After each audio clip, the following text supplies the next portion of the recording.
Ito yung problema kapag matagal ka nang nasa ibang bansa.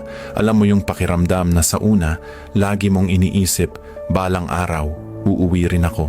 Pero habang tumatagal, napapansin mo, parang mas lalo nang nagiging mahirap umuwi.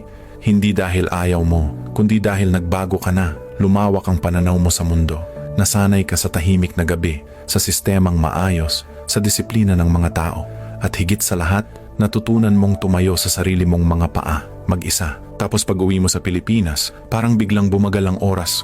Pareho pa rin ang mga kanto, pareho pa rin ang mga tsismisan, pareho pa rin ang mga problema. Pero ikaw, iba ka na. Hindi mo na makita ang dating sarili mo doon. Yung bahay na dati mong tinatawag na home, parang hindi na ganon ka komportable. At minsan napapatanong ka, ako ba ang nagbago? O sila ang naiwan? Pero alam mo, hindi mo kailangang masamain ang pagbabago mo dahil iyon ang bunga ng lahat ng pinaghirapan mo. Ang mga gabing nilamon ka ng lungkot, ng pagod, ng homesickness na tahimik mong tiniis. Hindi ka lang basta umalis, naging mas matatag ka, mas marunong, mas ikaw. At kahit gaano ka nakatagal sa ibang bansa, kahit parang hindi mo na mahanap ang home sa dati mong lugar, tandaan mo, hindi laging lugar ang tahanan. Minsan, ang tahanan ay ang mga taong pinili mong mahalin, ang mga pangarap na patuloy mong binubuo, at ang katahimikan na natagpuan mo sa sarili mo. Kaya kung hindi mo na maramdaman ang sabik na pag-uwi sa Pilipinas, okay lang. Baka kasi ngayon,